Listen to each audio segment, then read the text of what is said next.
آج میں نے بیان میں کہا کہ ہمارے بلوچستان کے وزیر اعلیٰ اتنا دلیر ہے کہ غریب معصور ہے، بند ہے حضرت عثمان کی طرح، اور خطرہ ہے کہ باہر نکلوں گا تو عورتیں جوتے ماریں گے.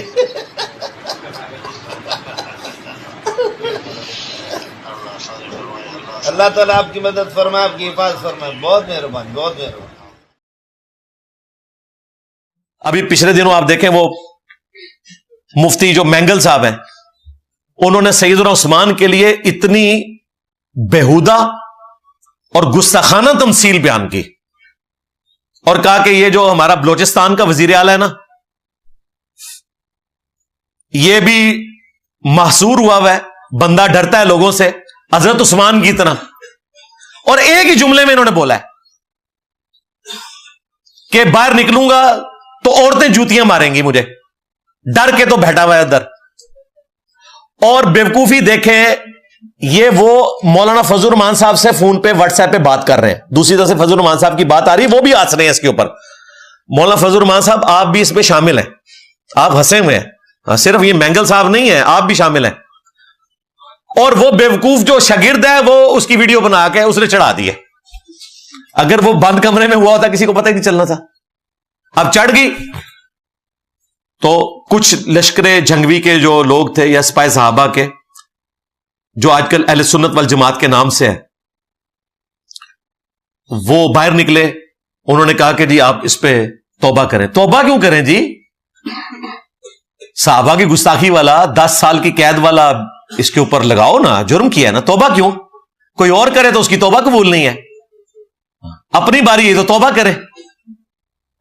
انہوں نے توبہ نہیں کی، انہوں نے آگے کہا کہ جڑا ہے نا جڑا آ کے میرا مناظرہ کر لوے. میں کوئی ایسی غلط گل نہیں کی تھی، میں نے تو صرف محصور ہونے میں نا ایگزامپل دی تھی.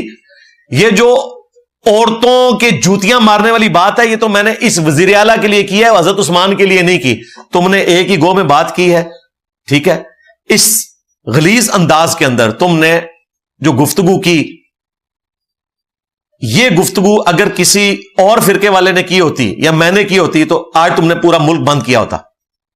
اور پھر کئی مولوی دفاع میں نکل آئے ہیں دیوبندی، انہوں نے کہا نہیں جی اس طرح تو مثالیں دینے سے کچھ نہیں ہوتا. حالانکہ اس نے مثال خود دی تھی. اس نے یہ نہیں کہا کہ کافر کہتے تھے کہ حضرت عثمان غنی رضی اللہ تعالیٰ عنہ جو ہے وہ ڈرتے تھے اس طرح، یا یہودی کہتے تھے ڈرتے تھے. وہ تو بکواسیات کر سکتے تھے. اس نے اپنے ریفرنس سے کہا کہ جس طرح حضرت عثمان معصور ہوئے تھے نا، اس طرح یہ وزیر اعلیٰ بھی معصور ہے کہ باہر نکلے گا تو عورتیں اسے جوتیاں ماریں گی. استغفر اللہ توب الیہ. اب وہ کہہ رہے ہیں مناظرہ کر لو. اور وہ جو کراچی کے امیر ہیں ان کے، اورنگزیب فاروقی صاحب، وہ اسٹوڈنٹ ہے مینگل کا.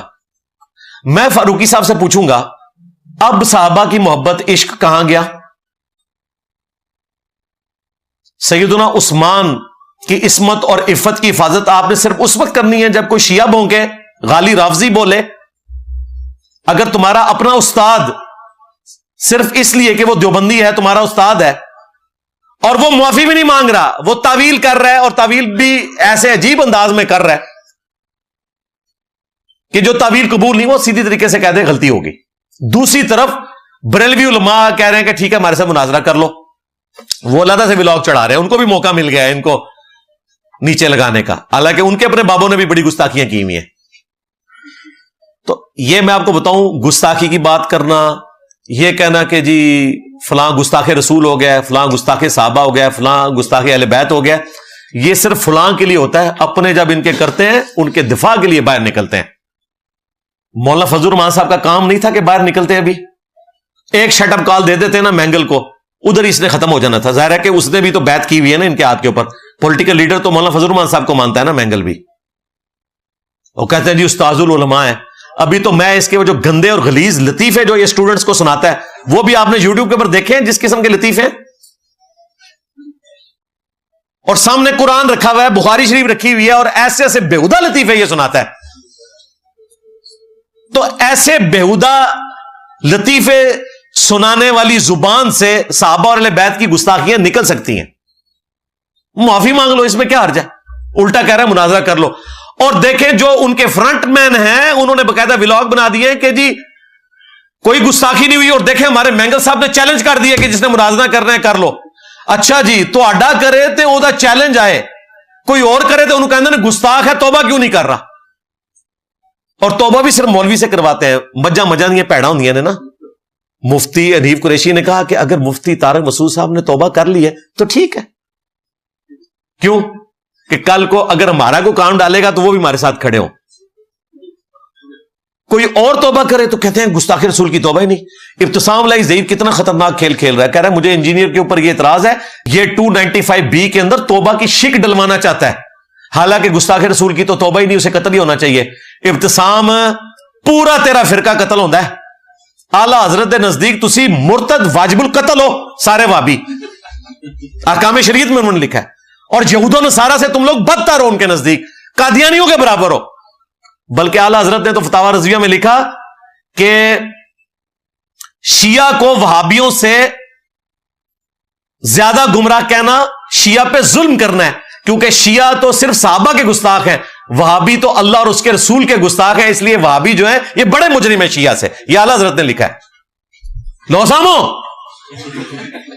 ایک تسبیح میں پڑھوئے ہوئے ہیں, وڈ کے پرے ماری میرے بابا جی نے. کیا شان ہے میری بابا جی دی, اج بھی میرے بابا جی دی کیا بات ہے. انہوں کا کلپ چل رہا ہے, چھڑ دے وہابیہ دی اذان دا کہ احترام, یہ تو سوراں دے سور نے. یہ بھی بٹی صاحب نے اسے پوچھا ہے کہ وہ تانوں سوراں دے سور کہہ کے گئے نے. ابھی بٹی صاحب تو پنجابی جانتے ہیں نا, وہ اس کی تشریح بھی کریں سامنے بیٹھ کے, پھر مزہ آتا کہ جس طرح سور نڈس ہے نا, اس طرح مخلوق میں سوروں میں بھی اگر کوئی سور ہے تو وہ وہابی ہے.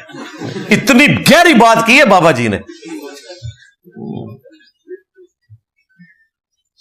اور جو ساتھ چھوٹا بابا بیٹھا تھا نا, اس نے اس سے بھی بڑی گالی نکال لی ہے. ہاں وہ چھپ گئی جب بابا جی نے, ظاہر ہے چیلے تو اس سے بھی آگے جاتے ہیں نا. وہ جو ساتھ پتلا سا بابا بیٹھا نا, اس نے کیا کھوتی فلانے دیو, یہ فلانے میں نے وہ ڈیش ڈیش کر دیا. انہوں نے کہا جو وڈے ساڑھے گالاں پہ کٹ دینے کہ جی سوراں دے سور, تو میں بھی کہہ دیا کہ جو پنجابی لیے انہیں گال کڈی کھوتی ڈیش ڈیش دیو.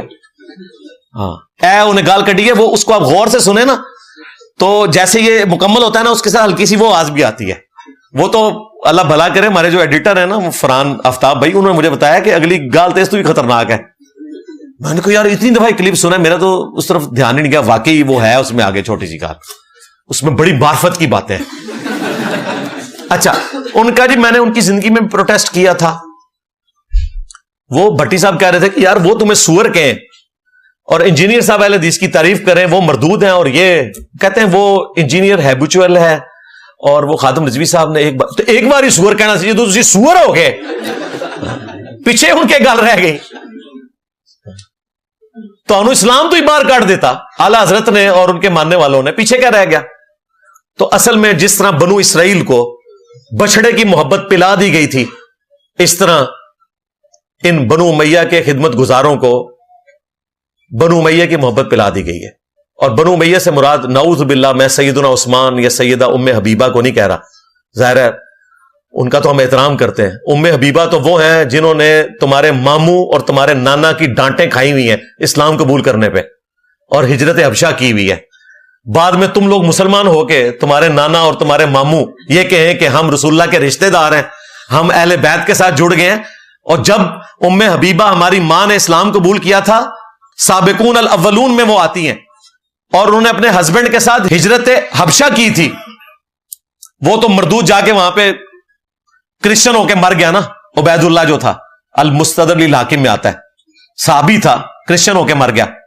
پھر رسول اللہ نے ان کی دل جوئی کے لیے خود ان سے شادی کی ام حبیبہ سے. ام حبیبہ کے پیچھے یہ اپنے ماموں اور نانا کو چھپاتے ہیں. کہاں ام حبیبہ, کہاں سیدنا عثمان, کہاں عمر بن عبد العزیز, اور کہاں وہ لوگ جن کے پیچھے تم ان سب کو چھپا رہے ہو. اللہ سے ڈر جاؤ, ٹھیک ہے.